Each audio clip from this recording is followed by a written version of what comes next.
Welcome to Production Value Matters, the business event podcast, brought to you by Byrne Production Services. Here, we explore the different ways business events can bring value to your organization, the latest technological advances in the event space, as well as providing you with actionable strategies to make a business event a success. Let's create an exceptional event experience. Welcome to another episode of Production Value Matters, the business events podcast. Today, I'm joined by Mark Harrison, a big name in the sponsorship marketing world and entrepreneurship here in Toronto. Mark is, among other things, a public speaker, CEO, and a leading voice in the market, having spent over 3 decades in the industry. He is the founder of, among other ventures, T1 Agency and Sponsorship X. I was very privileged to attend the recent SBX Academy at the Grey Cup Festival and wanted to bring Mark on to speak about the event and how it's evolved over the years and where it's going in the future. So welcome, Mark. Hi, how are you? Good. So Mark, look, you do a lot, from running successful companies, helping to educate and expand the reach of sponsorship marketing and the education of the industry. Can you speak to me a little bit about what's motivating you? Like, what's your why? And because, again, you do a lot that most people would crumble under. So tell me why you're doing what you're doing. So, for me, my why is threefold. One, on a kind of global basis, I'm a big believer that business, small and large, has to impact society. That it's not enough to just try to make a dollar. Yes, we need to feed our families. We need to create legacy. We need to feel comfortable, but I think we have to create impact. And so my why is, on a global level, what can I do to help the industry be better? If I help the industry be better, can I then help organizations that serve communities and various stakeholders better? Related to that, I love to build community. So in our industry, for me, building community is really important.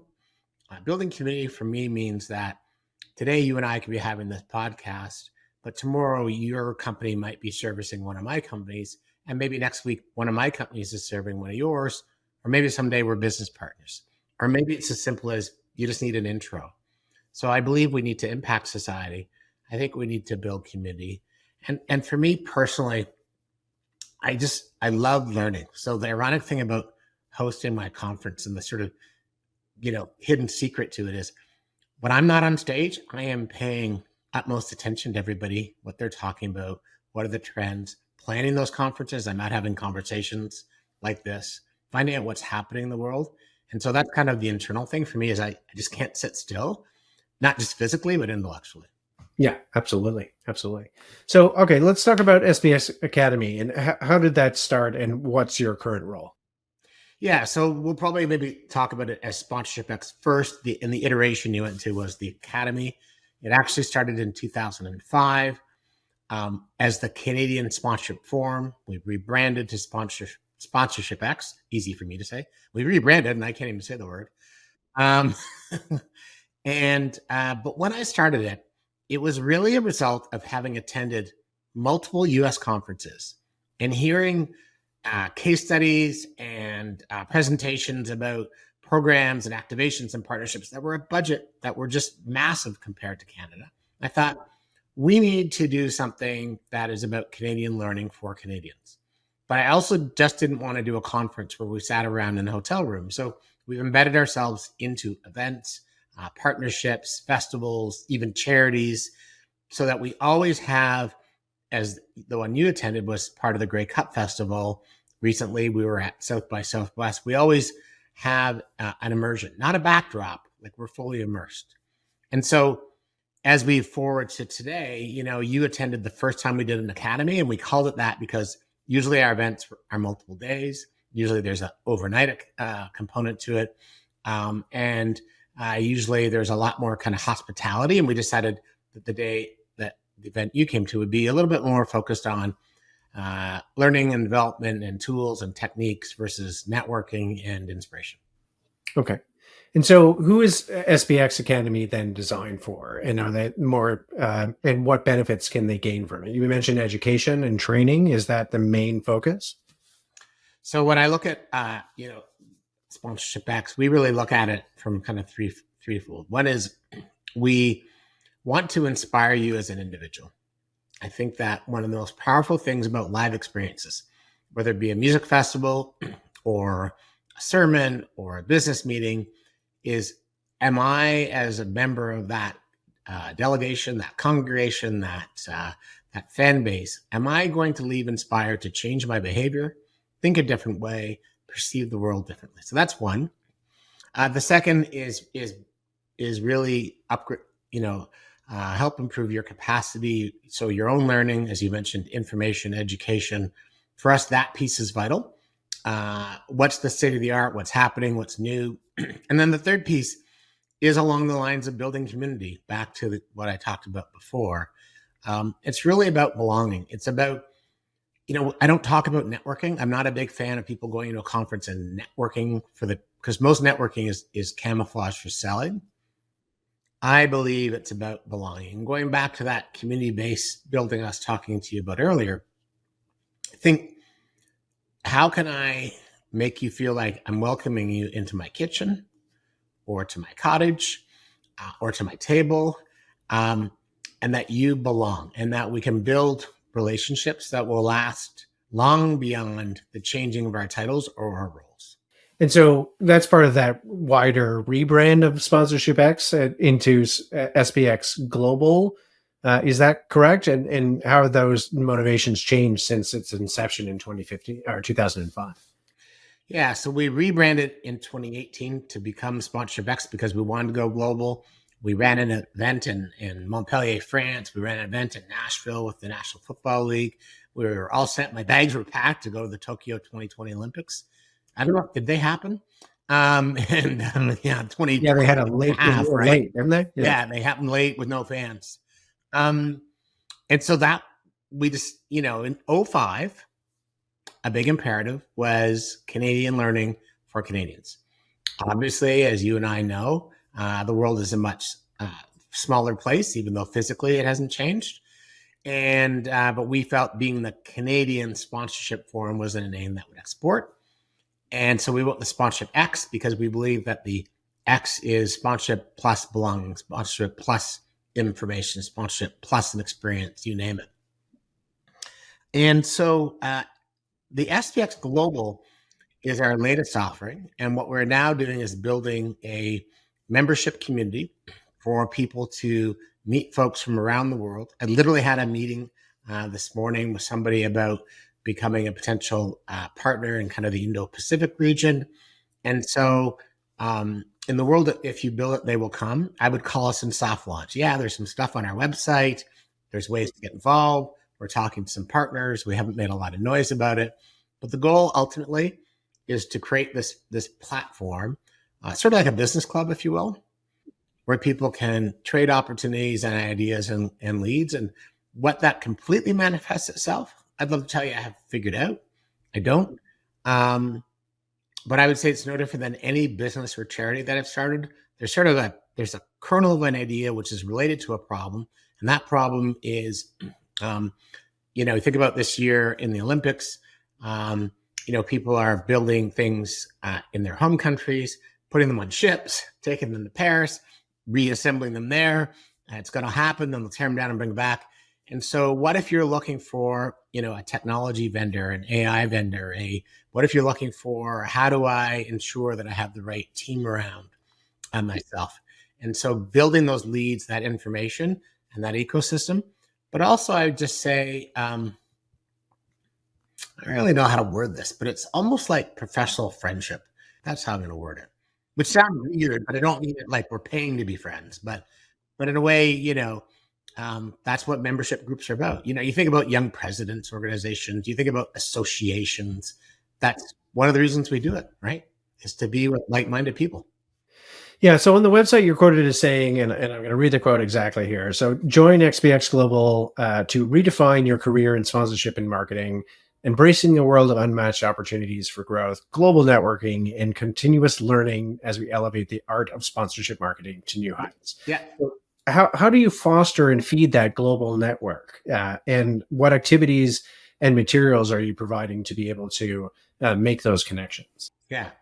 So first and foremost, we're using the energy of live events and gatherings to fuel that. So we were recently down at South by Southwest, where we did an event at the Soho House. We had a panel on leveraging and optimizing data for sponsorship success. We did targeted invites to people. So we had about 65 people who showed up. And at our regular conferences, we're now adding these open house sort of networking events, and we're putting a schedule together to do more. So we're there. We'll be hosting folks at our Paris events. We're doing an event during the Olympics. We'll have a conference, but there will also be an SBX Global Night. We're also attending a conference in Austria in a few weeks. We're actually meeting tomorrow with somebody to talk literally about how we do that. So we're going to use events to kind of create energy. And then over time, what we're going to start to do is roll out paid webinars, training programs, networking. And I think, as I mentioned before, it's a little bit of, I'm just telling you the unvarnished truth here. It's a little bit of like, we have a destination. And thank you for reading my quote. But the pieces that need to be built under it, we've got an app that we're working on, to be transparent, with a company from Europe that already does business club apps. So they have been modeling an app for our market. We've tested it in a few occasions. So there's a lot of things in the work, but I think at its core, if I could dream, when people are members next year, they'll have an opportunity to attend meetups for back to the partners. I can't be everywhere. So one of the ideas will be, how do we have partners in specific regions so that those partners can then host events, can host meetups? How do we then create, virtual? And to be honest with you, as much as I enjoyed this conversation with you, I think a lot of the belonging stuff we're talking about really needs to be anchored in, I met you once, I met you twice, and we can then have a virtual relationship. It's like you and I are, a little older than young people who are out traveling now.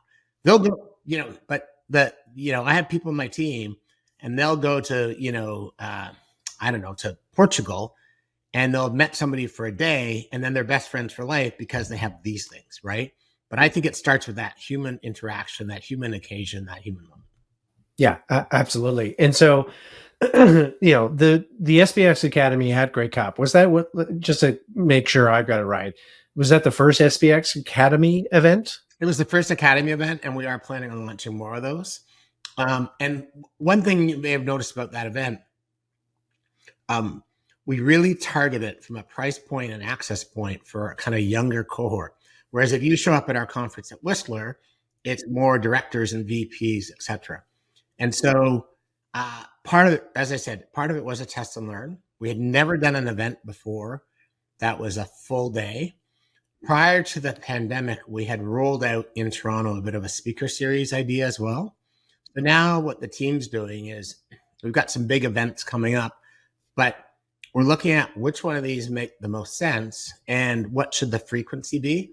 Because as we go forward, we want to be able to tell the public in a rolling 9 to 12 months where we're going to be. Oh, we're going to be here at Eurovision. Oh, hey, we're going to be in this country for a SailGP event. Oh, we're going to be at this festival happening in South America. So, I sound like a little bit of a broken record when I talk about before the pandemic, but really the last 5 years for the pandemic, for me personally, I was building an amazing leadership team at T1.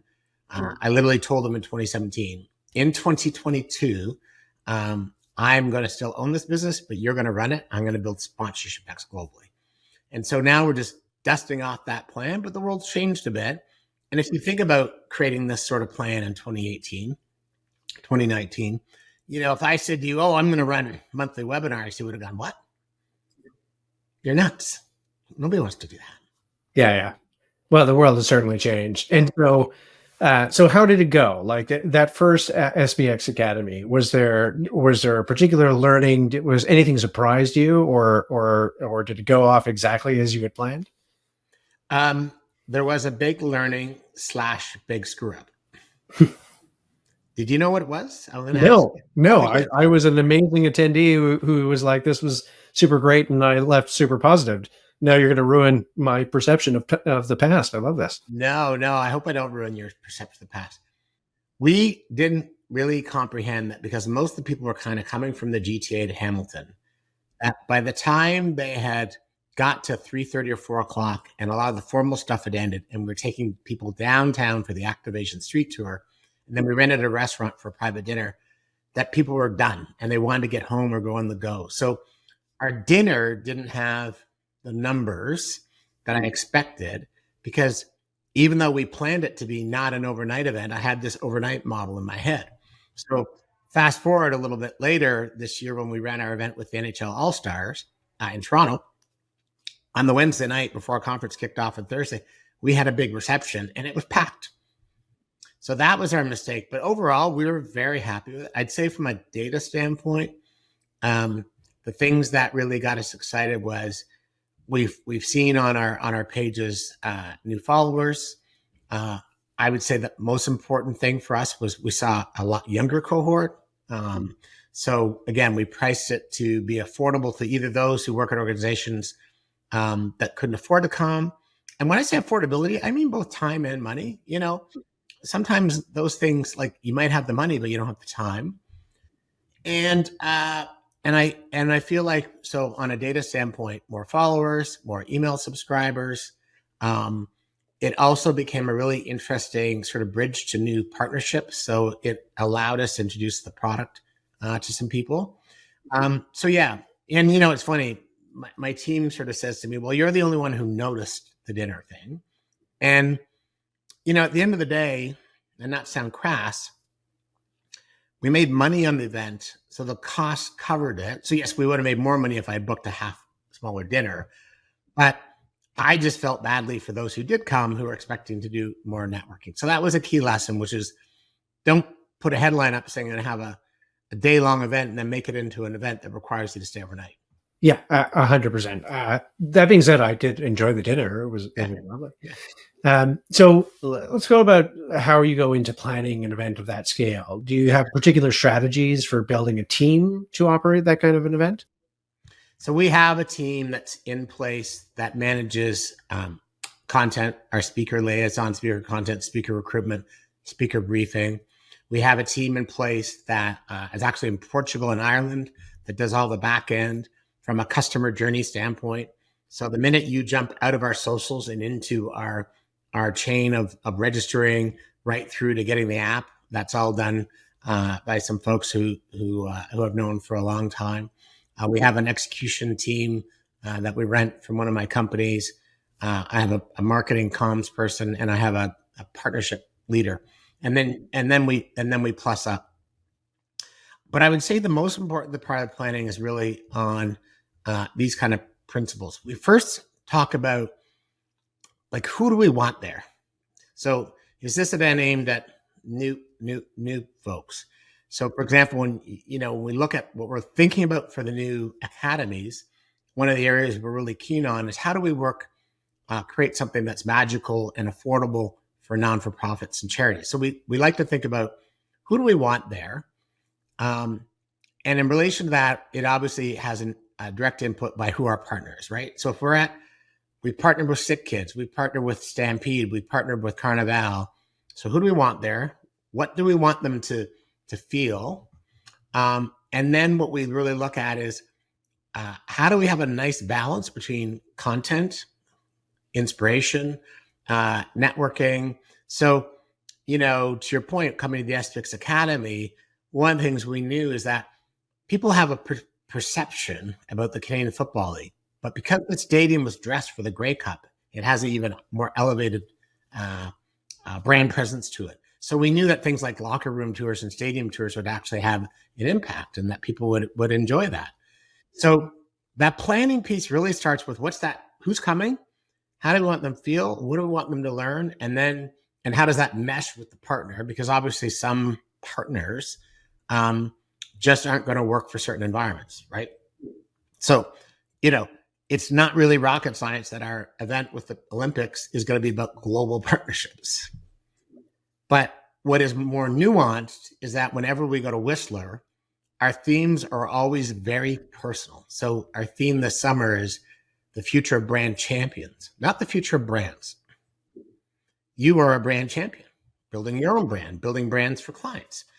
Last year, our theme was scaling mountains. There's a sort of a duopoly of it could be you as an individual or your company or your business scaling whatever hurdles.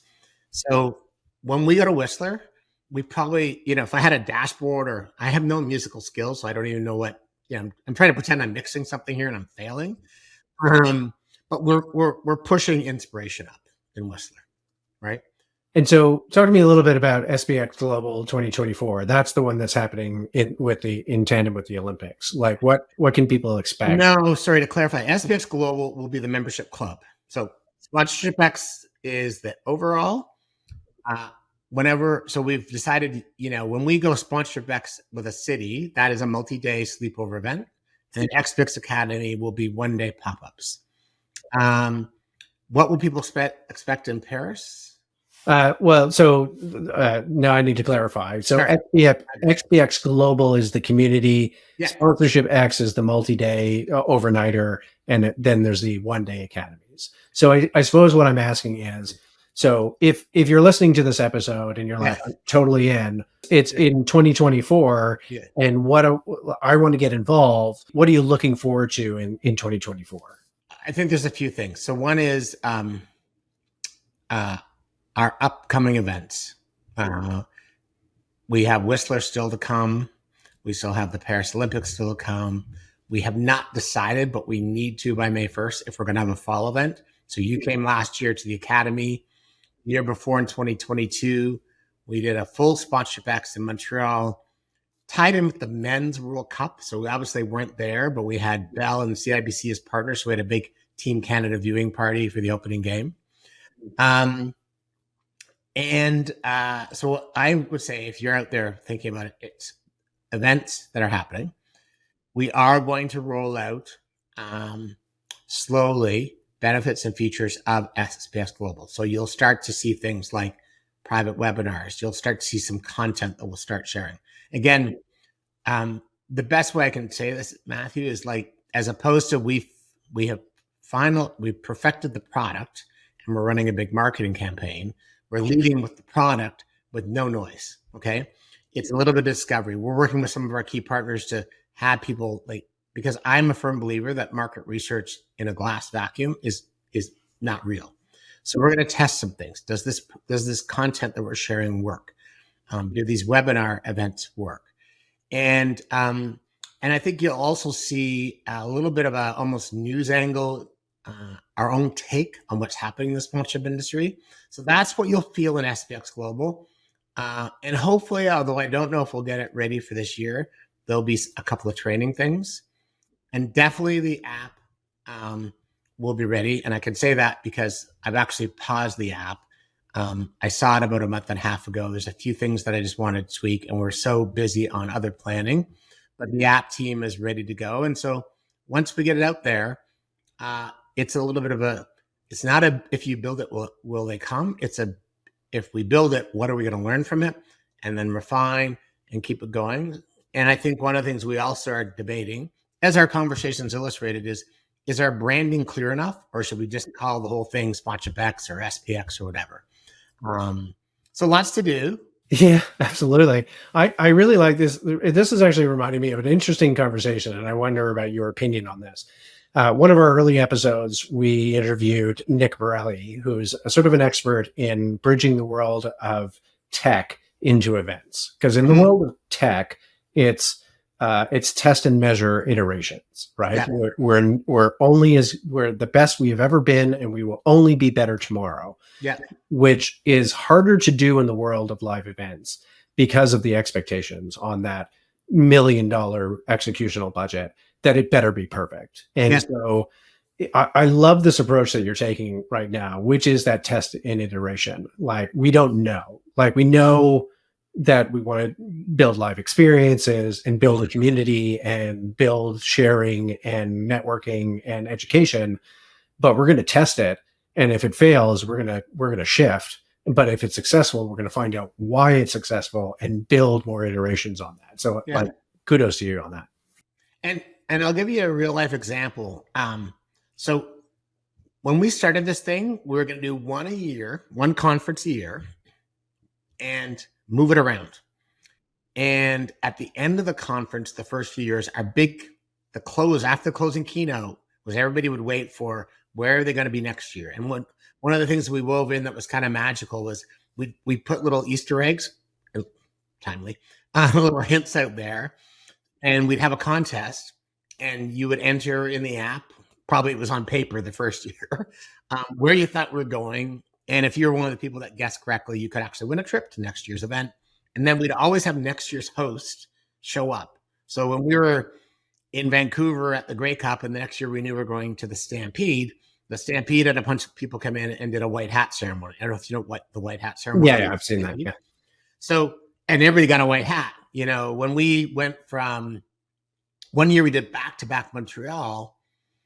We went from F1 to Just for Laughs. Hopefully they come back. And we actually had a person from Just for Laughs impersonate a federal government MP and come in and say, actually, there's one more presentation we have to give, and I'm showing you all the new laws related to sponsorship, and you're all going to have to start paying a tax, and we want everything. You can't use your own brand colors anymore. You have to use the Progressive Conservative blue with all your logos. So at every event, the PCs will have their brand, and people were falling for it. Okay. And it turned out to be a guy from Just for Laughs saying, and he actually said, why do you think we're doing this? Why do you think we're doing this? And then he went, Just for Laughs. And he threw up a video. When we went from one event to another, we were going to TIFF. We had a movie stunt man come in, and he was fixing a light bulb at the top of the conference room. And all of a sudden he fell off this ladder onto a table which shattered. Well, nobody knew the table was a stunt. It was a stunt table. He was an actor. Everybody at the table were actors. Anyway, test and learn. So we used to move it around. We're coming out of the pandemic, and I thought about our model. And then really a lot of this stuff was stuff I was noodling in the pandemic when I was trying not to drown. And we said, what if we made a commitment to a place that people want to go to? So that's what we've done with Whistler. The reason we were at Whistler in 2022, we were there last year in 23, we're there this year, we're going to stay. We've said, let's give it 5 years. Will we, by doing a same time next year event, grow that event? Or will people go, I don't want to go back? And what we're seeing is, because people know approximately what's happening, last year our registration did really, really well. So that was an uptick. This year, what we've seen is that partners, it's a much easier sell because we've got it in their mind. The one problem with our event is it moves around and it's confusing. And you and I have illustrated, I've got some branding stuff to do. So that's my takeaway of this podcast. So in the world of inspiring me, you've inspired me to fix something. But yeah, it is testing and learning with live events. And the last thing I'll say, because I know I'm rambling, is I have the advantage in this case that I own it, right? You and I have spent our entire lives servicing other masters called clients. Clients, even though they say it, aren't really interested in testing and learning. But I go back to your point about the $1 million budget. Wouldn't it be amazing if you could tell every client, or encourage them to take 5% of every event budget they do and test? I think that's a brilliant plan. And I think, my last few questions were going to be about, how have events changed since the pandemic? But I think we've already sort of touched on it. But I'm going to want to look at the future and see where you're thinking it needs to go. Because when you say something like, let's take 5% of our $1 million budget and test and iterate with it, I think that has to be a strategy. That the old and stayed and the traditional, we do an event here in Vegas and then everybody waits till the end to figure out, hey, are we going to be in Orlando or New York next year kind of thing, might not be the thing. If you think about, let's start here. You think about our economy, tourism's booming, right? In fact, demand has exceeded supply, right? For hotel rooms, staff, waiters, waitresses, stuff, right? Flights, so the revenge travel. And then you look at corporate travel, you look at corporate events, and they're obviously a big profitable part of that. Every indicator that I've read, that's just going to increase, right? The only limiting factor right now in corporate events are resources, human resources, equipment, seats on planes, meeting rooms. Those are the only limiting factors. So it's kind of bizarre, right? Think back to the depths of 2020, and now we're in a business that is growing. It doesn't mean it's easy, because businesses that grow tend to attract more competitors. They attract new suppliers, new et cetera. But I do believe that we need to test. But I also believe there are some things that are really fundamentally wrong with our industry. And I'll give you a couple of mine. I'm not saying that I'm the only person who does this, but I'll tell you one of the things that drives me batty is when you go to an event and the speaker is off script. What do I mean by that? I signed up for this conference because this was the theme. I was told these are the 5 benefits I'll get from this conference. And then I'm told that Mark Harrison's going to talk about oranges. And all I did was come in and talk about reupholstering my sofa. So one of the things I'm really proud about our team doing is they spend a lot of time working with the speakers. We have meetings.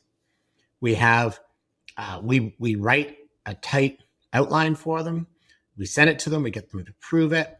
We work with them on letting them know if they're on a stage, if they're on a panel, are they on stools? Are they on chairs? Is there a screen behind them? Literally with our panels, we don't let them just send us content. We are like, we want 3 slides, no more, these examples. We want sound, we don't want sound. Your moderator's going to do this. Speaker briefing, to me, shouldn't be innovation. Should be table stakes. It's horribly done. Right. I will agree with you on that there are a lot of people practicing in this industry that will, and I don't want to be controversial, but I will say that they will call themselves a producer of said event. But what they're doing is facilitating. They're like, you are coming in with your presentation. I'm giving you a little sandbox to play in, and then off you go. Whereas if you're being more prescriptive of, no, we're building a story around this event, and you are chapter 3, and this is the pages I want you to write. I think that's a much more holistic approach to building that community and building that event as a part of that community. Absolutely. So when we look at an event, whether it be a one-day academy or a multi-day, and it's a little easier with multi-day, but to your point, we look at it like a story, right? So in Halifax, we just finished an event that was embedded with the Junos. We started off at Advance House. Advance is the coalition to help the Black music industry. They had, our opening keynote was Luke Halla, who's a pop singer who's just blowing up everywhere on TikTok. First time she was actually nominated for the Junos. So we started with her. And we ended with the Juno Awards. Actually, we ended with the after party, which is to raise money for the music house. But what Julia and Matt, who does our planning, do really well, they don't, to your point, they don't look at lunch on day 2. They look at the whole thing as a story. We want people to get to know each other here. We want them to get some information here. Then we want to give them a break to meet new people. The second thing I'll say is I think that and I hate the word networking, I use belonging, is very poorly done at events. Back to your point, you facilitate. We put up some high tops. We either give people drink tickets or we walk around with a wine tray and we have some battered herbs. Here's a super subtle thing we did with our events a few years ago. We took last names and company names off the name tags. I've actually had sponsors of our events and people complain till they experience it. You know what happens when it just says Matthew or Mark in your name tag? I actually have to find out who Matthew is. If it says Matthew Byrne from Honda or CIBC or American Express, I've immediately decided who you are. So that's one thing. Secondly, I put animators in the room. I'm now giving away a secret, but I'm going to share the secret. I put animators in the room. Actually, when I have hybrid events and not talking about sponsorship events, I put animators in the room and in the chat. I want animators who are going to respond to speakers who at networking events are going to say, oh my gosh, there's that guy over there in the corner. Why is he standing in the corner? And the animator's job is not to go over there by themselves, but to bring somebody and facilitate a discussion. I think that's a brilliant idea. And again, people are going to steal it, just so you know, Mark. They're people in this industry. But that's one of the things that I wholeheartedly agree with you about events when it comes to, say, the dirty word networking. That Yeah. that yes, it is couched in sales. Yes, that is kind of it's sponsorship and marketing. It's part of why people are there. But if you're creating a more meaningful environment using those facilitators and those animators, I think that is a brilliant idea and creates more value. Because if I have to be honest, as a small business owner myself, if I'm going to spend X amount of money going to a place to do things, Yeah. I want to go where I'm going to at least meet people. And I love the idea of taking away, because I cannot tell you how many times I've been at an event and it said, from Byrne Production Services, and somebody walks by and goes, I'm not the type of person I want to talk to. And they just walk away. Where ironically, when we meet outside of that particular environment, we're the best of buds, and we want to learn more about each other, and we help each other out. And so taking away that barrier, or taking away that little piece of data, can yield better results. I think is a brilliant thing. Yeah. And anybody can encourage anybody who wants to find better ways to build that belonging and experiences. Let's do it. And then, I think back to your other comment about innovating. One of the things that we've really tried to do, and I'm not suggesting we're perfect at it, is work with partners so that it isn't just I'm going to be a sponsor and I'm going to own the lunch, right? So, the P&E was a sponsor.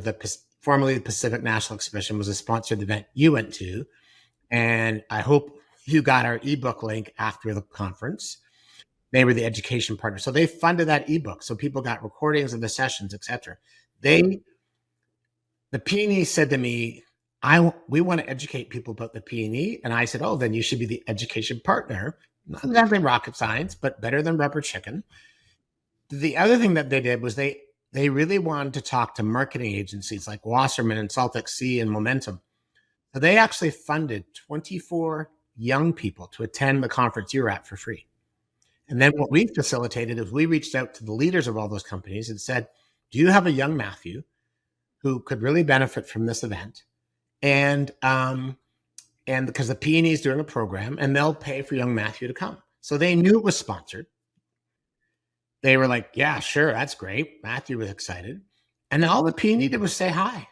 They didn't say, hey, you've got to send 5 clients our way. They did a group photo with them. They could connect, but literally they want to be the education partner, and they want these young people that are planning a national tour for XYZ company to go, I might live in Toronto, but there's a really cool venue out in Vancouver. And I met this woman from Melissa who works there 2 years ago in Hamilton at the SBX Academy. So it's not new. I mean, it's just all I did was repackage hosting. I didn't create it. But the point being, as you and I discussed, I think if we could go back to that 5% of innovation, and for me, innovation is the idea you come up with when you don't think that when you're not worried about getting fired. And I'll tell you what, I know senior people around the world that are worried about getting fired, right? Why do people sponsor the Dallas Cowboys or Liverpool or F1 or the Montreal Canadiens? Because you don't get fired. You want to sponsor women's sports a couple of years ago, you're not fired. Not anymore. Now it's on the bandwagon. It's almost disgusting. But the point being, innovation and new things, because I'm worried about getting fired. So I probably have gone way over the time you wanted to talk to me. No, you're all good. You're still awake. I'm just really grateful, by the way, because the last time I was interviewing a podcast, the guy was snoring halfway through it. I don't see how that. Thankfully, he had sent me the questions the day before, like you did. Yes. I was able to read them to myself. Yeah, excellent. So, Mark, thank you very much. And obviously, where can people find out more about SBX and Sponsorship X? I'm assuming sponsorshipx.com. Yeah, absolutely. All right. Thank you, Mark, for joining me today, and looking forward to seeing you at the next event. Production Value Matters, the business event podcast, is brought to you by Byrne Production Services. To find out more about Byrne Production Services and how putting on events can drive value for your business, visit byrneproductionservices.com. Make sure to click subscribe so you don't miss any future episodes. And on behalf of the team here at Production Value Matters, thank you so much for listening.